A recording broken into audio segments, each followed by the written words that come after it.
আমরা দেখতে পাচ্ছি জেলা কারাগার গাজীপুর ওয়ালটন মার্শাল কোম্পানির মিথ্যা মামলা থেকে জামিনপ্রাপ্ত একজন আসামি বের হয়েছেন।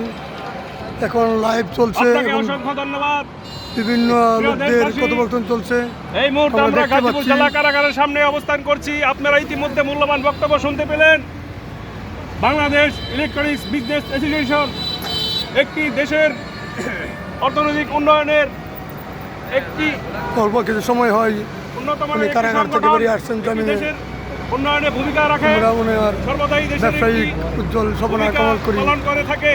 সেই সংগঠনের পাশে সারা বাংলাদেশ থেকে তিনি ওয়ালটন মার্শালে বহুদিন যাবৎ আহ্বান করলাম। ব্যবসায় জড়িত আছেন। অর্থ উন্নয়নের দেশকে সমৃদ্ধশালী করা যায় সেই ভূমিকা তো সাংস্কৃতিক সম্মেলনে বিভিন্ন কোম্পানির জাতীয় এবং দৈনিক বিভিন্ন পত্রিকার লোকজন এবং বিভিন্ন চ্যানেলের লোকজন উপস্থিত আছেন।